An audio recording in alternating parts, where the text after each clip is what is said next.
আছে সেগুলো থাকবে, বাকি সব জয় শ্রীরাম। কি বলছে বিজেপি একজন নেতা বলছে?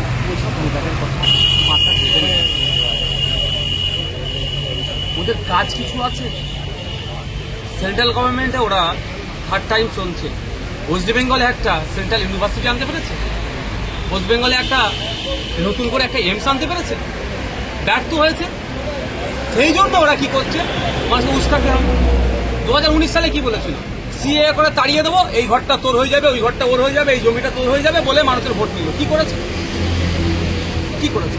যে বেটা বলছে খোঁজ নিয়ে দেখুন, নাম তো আপনি বললেন না আমাকে, যদি বললেন আমি বলে দিতাম, খোঁজ নিয়ে দেখো ওর বাপদাদুরা ব্রিটিশদের গুলামতি করেছে, আর আমার বাপদাদুরা ব্রিটিশদেরকে তাড়াবার জন্য লড়াই করেছে।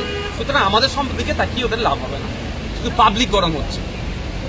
বিধানসভার বিধায়ক তিনি অমরনাথ শাখা, চেনেন নিশ্চয়ই, বিধানসভারই একজন আইনসভার সদস্য। তিনি বলছেন মোদী এমন আইন আনছে যে 2026-এর পরে মুসলমান ভারতবর্ষে থাকবে না, আগের জন্য 25-26টা করে ছেলে মেয়ে আর থাকবে না, মুসলমানকে তাড়ানোর ব্যবস্থা করা। অমরনাথ শাখাজিকে জিজ্ঞাসা করুন কার 25-26টা আছে। যেটা দেখে যদি কথা বলেন, যেটা যদি বলেন এই মুহূর্তে পশ্চিমবাংলা নয় ভারতবর্ষের কথা যদি বলি, মুসলিম মহিলা বা মুসলিম পরিবার একটার বেশি সন্তান নেওয়াতে অনীহা বেশি, পার্সেন্টেজে বেশি আছে। আপনি গল্প শোনাচ্ছেন, আমি ধরে ধরে ওনাদের বলে দিতে পারবো। শুধু ওটা বলবো, দেশের যে মন্ত্রিসভা যে ক্যাবিনেট আছে দেশের, ওগুলো যারা আছে তাদের কথা ভাই বোন জিজ্ঞাসা করবেন, তাদেরকে বলবেন, আর অমর শাখাজিকে জিজ্ঞাসা করবেন যে তাদের ভাই বোন কটা, তখন বুঝতে পারবেন সংখ্যা বা কথা বলছে।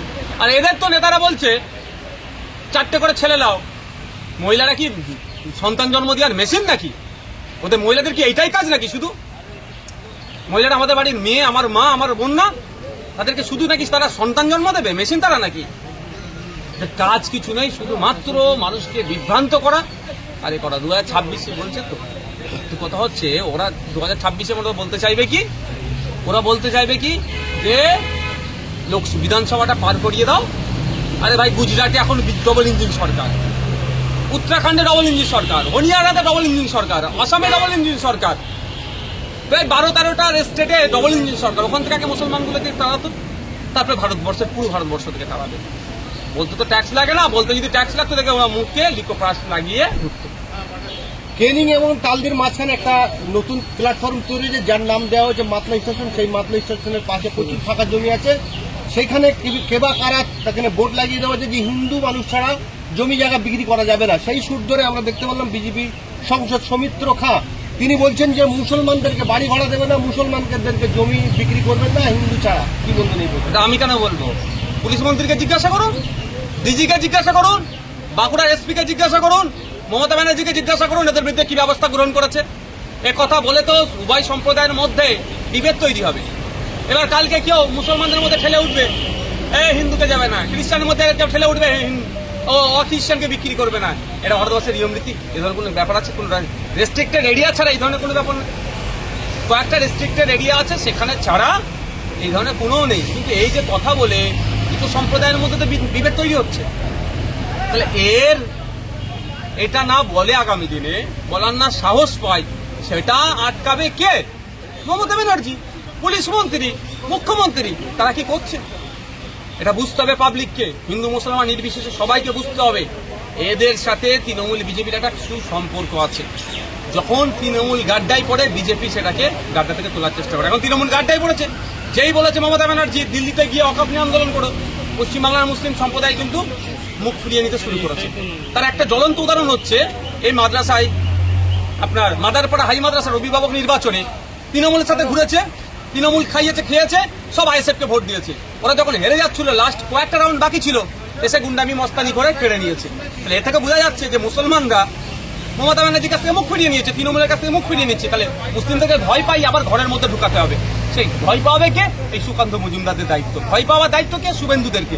ভয় পাবে কে? এই সৌমিত্র খাঁরা এমন বাজে মন্তব্য করবে, মুসলমানদেরকে ভয় পাইয়ে বলবে না অন্য জায়গায় যাস না রে, মেরেই ফেলবে এরা। এটা তাহলে ভোটটা দেয় তাকে তৃণমূলকে। এটা চক্রান্ত তো। এটা পশ্চিমবঙ্গ বিধানসভার আর একজন বিজেপির বিধায়িকা অগ্নিমিত্রা পাল, তিনি বলছেন যে মুখ্যমন্ত্রীকে হরিদাস পাল, উনি একজন মুখ্যমন্ত্রী, ওনাকে নামাতে 2 মিনিট সময় লাগবে। কি বলবেন? অনেক কথা গল্প শুনিয়েছে, না কথা বলবেন না, অনেক গল্প শুনিয়েছে। বলুন না, আপনাদের তো প্রধানমন্ত্রী এনাকে এক প্রকার প্রোটেক্ট করে রেখেছে। আপনাদের দল তো এদের দুর্নীতিকে প্রশ্রয় দিয়ে রেখেছে, এটা বলবেন উনাকে। আমি বলছি আমার সাথে দিদি বলেছে, নাহলে আমার বাড়ির মেয়ে তিলোত্তমাকে খুন হয়ে গেল, 55 জন মতো সিসিটিভিতে এসেছে, যখন ওই করিডোরে হাঁটাচলা করেছে, সেই 55 জনের 5 জনকে খুঁজে বার করতে পারলো না সিবিআই কারা চালাচ্ছে? কেন্দ্রীয় স্বরাষ্ট্র দপ্তর। এখন কেন্দ্রীয় স্বরাষ্ট্র দপ্তরের মন্ত্রী যিনি আছেন বিজেপির, তিনি একজন অন্যতম বড় নেতা।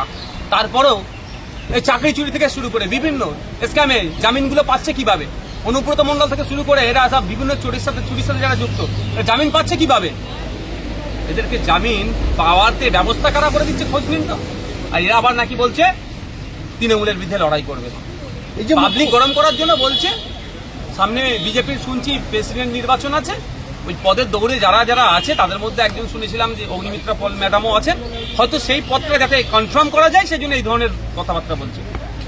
বলো। গতকাল আমরা দেখলাম যে সোমবার ভারত এবং পাকিস্তানের যুদ্ধ বন্ধ হবে, এরই প্রতিবাদে নাগরিক সমাজের একটি মিছিল ছিল।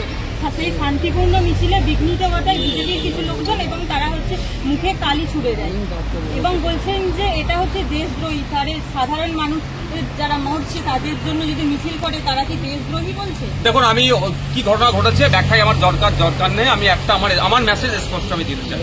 স্পষ্ট মেসেজ হচ্ছে, পাকিস্তান বারবার এসে আমাদের নিরীহ নাগরিক আমাদের দেশে অশান্তি করার চেষ্টা করছে। পাকিস্তানে জঙ্গি চাষ হচ্ছে, সেই জঙ্গিদের বিরুদ্ধে আমাদের লড়াই চলবে। যতক্ষণ না জঙ্গি চাষ বন্ধ হচ্ছে আমার দেশকে লড়াই চালিয়ে যেতে হবে। কিন্তু দুর্ভাগ্য, আমার 56 ইঞ্চি ক্যাম্পের কথা শুনে 26 ইঞ্চিতে পরিণত হয়েছে। এটা আমাদের দুর্ভাগ্য। আমাদের 56 ইঞ্চি লড়াইটা দিল না, উত্তর দেওয়ার সময় ছিল, এটা সারা দেশ ছিল পাশে। এবার হচ্ছে কেউ বা কোনো সংগঠন মনে করছে এখন শান্তির পক্ষে র্যালি করবে। সেই শান্তির পক্ষে র্যালিটা যদি ইউএপিএ ধারার মধ্যে পড়ে যায়, তাহলে ধরে ভরে দাও না জেলের মধ্যে। কালি ছুটানোটা শোভা পায় না। আপনি শান্তির পক্ষে র্যালি করেছেন, আপনার র্যালিটা যদি অবৈধ হয় তাহলে আপনার বিরুদ্ধে ইউএপিএ লাগা। কিন্তু এসে বিশৃঙ্খলা করা মানে বোঝাই যাচ্ছে তাহলে ইন্টেনশন কি। তো দরকার ছিল তো প্রধানমন্ত্রীর নামে বলা, যারা এসে বলছিল যে যুদ্ধের পক্ষে। আমিও তো যুদ্ধের পক্ষে। একটা পাকিস্তানে যে জঙ্গিগুলো চাষ হচ্ছে সব বন্ধ করতে হবে। যতক্ষণ না ওরা বন্ধ করবে যুদ্ধ চালিয়ে যেতে হবে। ওদের নিরীহ মানুষ নাকি মরে যাচ্ছে বলছে, আর আমাদের নিরীহ 26টা মানুষ মারা গেল, সেই না জবাবটা কে দেবে? কিন্তু ব্যাপারটা হচ্ছে এদের দরকার ছিল ওই যারা বিজেপির নেতা ছিল মোদির বাসভবনের সামনে গিয়ে বলা যে কেন যুদ্ধটা বন্ধ করলে। এদের দরকার ছিল অমিত শাহকে প্রশ্ন করা, এদের দরকার ছিল ভারত সরকারকে প্রশ্ন করা। তা না করে নিরীহ মানুষগুলোর উপরে ঝাঁপিয়ে পড়ছে। মানে বুঝতে পারছেন না সাবজেক্ট এটা অবজেক্ট। এটা শুভেন্দু অধিকারী বলছেন যে এটা ভারতের মিছিল না, তাহলে কি বামপন্থীরা ভারত বিরোধী? শুভেন্দু বাবু তো আর কোনো অপশন না। তিনি এখন দলের কোন পদে থাকবেন না থাকবেন তিনিও বুঝতে পারছেন না, তার দলে তার স্ট্যান্ডটা কোথায়। উনি গল্প শুনিয়েছিলেন ডিসেম্বর খেয়াল আছে? এখন ডিসেম্বর কোথায়? 3টে ডিসেম্বর মানে পার হয়ে গেল। কোথায় শুভেন্দু বাবু এখন নিজের কোন জায়গায় থাকবে ঠিক করতে পারছেন না। ফিরে আসার যদি জায়গা থাকে হয়তো মনে হয় আবার তৃণমূলে ফিরে চলে আসতে পারে। একটা মাদ্রাসা ভোট একটা যেটা রায়দিঘিতে, সেই জায়গায়ও প্রশাসনকে ম্যানেজ করে জিততে হলো। আমি অন ক্যামেরা বলছি, এমন একটা নির্বাচনের কথা বলুন যেই নির্বাচনে শান্তিপূর্ণ ভোট হবে, মানুষ তার মতামত প্রদানের পূর্ণ স্বাধীনতা রাখবে, গণনা হবে, সেই গণনাতে তৃণমূল জিতে আসবে, এমন একটা জায়গার নাম বলুন। চ্যালেঞ্জ করে বলছি, পারবেন না, আর ওরা করবেও না। কারণ ওরা এত কিছু প্রকল্প দেওয়ার নাম করলেও ওরা মানুষের সাথে এমন অন্যায় কাজ করে রেখেছে, মানুষ তৃণমূলকে আর চাইছে না। প্রশাসন আর গুন্ডামস্তান দিয়ে তৃণমূল টিকে আছে। আমাদের জ্ঞান হয়েছে, তবে আমি দায়িত্ব নিয়ে বলছি একটা কথা, আমরা স্যাটিসফাইড এই জন্যই বলছি যে তৃণমূল যেভাবে দিল্লি যাওয়ার রাস্তা দেখিয়েছিল, জনগণও কিন্তু তৃণমূলকে দিল্লি যাওয়ার রাস্তা দেখিয়ে দিয়েছিল। হ্যাঁ, গণনা কেন্দ্রে চুরি হয়েছে, ভোট ওরা মাইনাসে ছিল, আমাদের প্লাসে ছিল। এই জায়গায় ওরা এসে বমগুলি পিস্তল নিয়ে পুলিশকে সাথে নিয়ে পুলিশকে ম্যানেজ করে আমাদের উপরে চড়া হয়েছে। তা আমাদেরকে আগামী দিনে পলিসি তৈরি করতে হবে, গণতান্ত্রিক প্রক্রিয়াতে এই বোমগুলি পিস্তলের জবাব কেমনভাবে দিতে হবে। একটা জায়গায় কনফার্ম যে তৃণমূলের যেটা হার্ডকোর ভোট, মুসলিম ভোট, যেটা নিয়ে সবসময় বুক বাজাতো, সেটা মাইনাস হচ্ছে। এই যে একটা মাদ্রাসা ভোটে যেভাবে হলো, প্রশাসনকে নিয়ে জিতলো এবং বেশ তৃণমূলের বেশ তাবড় প্রধান প্রধানের ভাসুর জড়িত রয়েছে, তাদের বিরুদ্ধে আইনত কি ব্যবস্থা নেই? গতকালকে আমাদের প্রেস স্টেটমেন্ট আপনারা দেখেছেন, আমরা লিখিত অভিযোগ করেছি। লিখিত অভিযোগের ভিত্তিতে কি রেসপন্স হচ্ছে দেখছি, নাহলে আইনের দরজা খোলা আছে, আইনি লড়াই করবে। আইনের লড়াই আপনি ভাঙনীয় পঞ্চায়েতে যে মানে যেগুলো অনিয়ম হয়েছে সেগুলো আপনি আইনের লড়াই করতে এখনো পর্যন্ত কোনো রেজাল্ট আমি তো জাজের সিটে বসে নেই, আমি আমার হচ্ছে আইনের প্রতি ভরসা রেখে লড়াই যেভাবে আমি লড়াই যাচ্ছি। এবার জাজের সিটে যারা বসে আছেন তারা কখন আমার মামলা আলোচনা করবেন না করবেন সেটা আমি তো জোর করতে পারি না, বা আমি অ্যাডভোকেট নয়। 26-এ যে বিধানসভা ভোট রয়েছে সেই বিধানসভাকে সামনে রেখে যেমন মুসলিমদেরকে বলছেন দিল্লিতে গিয়ে আন্দোলন করুন, তাহলে কি প্রশাসনকে খাটিয়ে প্রভাব খাটিয়ে 26-এ নির্বাচনে জেতার প্ল্যান করছে বলে মনে হয় রাজ্যের মুখ্যমন্ত্রী মাননীয় মমতা বন্দ্যোপাধ্যায়? লাস্ট বেশ কয়েকটা একাধিক নির্বাচনে তৃণমূল কংগ্রেস, গুন্ডামস্তান আর পুলিশের যোগসাযোগে তারা ক্ষমতায় আছে। আমাদের এখন পলিসি তৈরি হচ্ছে গণতান্ত্রিক প্রক্রিয়াতে এই যে নেক্সাসকে কিভাবে ভাঙা যায়। আপনি বলছেন যে সংখ্যালঘু মানুষ মুখ ফিরিয়ে নিচ্ছে, কিন্তু এই যে বিরোধীদের উপরে আক্রমণ যারা করছে তারাও কিন্তু সবাই সংখ্যালঘু অধিকাংশ। তারা কারা? সংখ্যালঘু আমি মানছি, তারা কারা? তারা তো পার্টির ছত্রছাই লাগিত পালিত হয়েছে। তারা কাজকাম করে, মাঠে ঘাটে যায়। তারা কারা? ওই হচ্ছে তারা যারা তৃণমূলের থেকে ইনকাম করছে। এই 4টে বোম বাঁধলে 200 টাকা পাবে, 4টে বোম ছড়লে 500 টাকা পাবে। এইগুলো এর বাইরে তার কেউ তৃণমূলকে সাপোর্ট করবে না। একদিকে আমরা দেখতে যে পাচ্ছি আবাস যোজনা থেকে কাটমানি নিচ্ছে, যে বিধবা ভাতা থেকে কাটিং করছে, সেই সমস্ত নেতাগুলো। একদিকে আমরা দেখতে পাচ্ছি যে নির্বাচন যেটা মানুষের গণতন্ত্রের উৎসব বলা হয় বর্তমানে, সেই উৎসবে পালন হচ্ছে না। বিভিন্ন জায়গায় বিভিন্ন অশান্তি হচ্ছে, সেগুলো যখন আবার সেই অশান্তিকে নিয়ে আপনারা কোর্টে বা হাইকোর্টে কি সুপ্রিম কোর্টে কিংবা কোনো জায়গায় যাচ্ছেন, সেটা অনেকটা দেরি হয়ে যাচ্ছে, ডিলে হয়ে যাচ্ছে। তাহলে রাজ্য বা কেন্দ্র রাজনীতি যে ভারতবর্ষে, সেই রাজনীতি কোন দিকে যাচ্ছে? দেখুন, আপনি যে প্রশ্নটা করেছেন অত্যন্ত গুরুত্বপূর্ণ, অনেকের মনের কথা, কিন্তু কিছু জায়গায় মানুষকে বৃহত্তর স্বার্থের কথা ভেবে বিচার ব্যবস্থা কোনো সম্মান জানিয়ে কিছু জায়গায় আমাদেরকে চুপ থাকতে পারে। এই ক্ষেত্রে আমি এই উত্তরটা এই মুখে দিচ্ছি না। মুখ্যমন্ত্রীর বক্তব্যের পরে দেখছি যে অকাম আন্দোলন নিশ্চিত একটা হয়ে যাচ্ছে। যারা করে দিয়েছে তারা, আমরা তো চালিয়ে যাচ্ছি। অকাপনে আন্দোলন চলবে। সংবিধান বহির্ভূত, সংবিধানের একাধিক আর্টিকেলকে ভায়োলেট করেছে, আন্দোলন তো চলবে। বিভিন্ন গ্রামে দেখছি যাদের আন্দোলন বা সভা করার কথা ছিল, পুলিশের তরফ থেকে তাদের পারমিশন দেওয়া হচ্ছে। পুলিশের কাছে পারমিশন নিতে যাচ্ছে কেন এরা? এটাই তো ভুল করছে।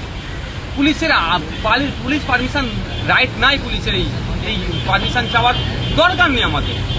আপনি একটা প্রতিবাদ সভা করবেন, এটা সংবিধান স্বীকৃত, সংবিধানের আর্টিকেলে উল্লেখ আছে।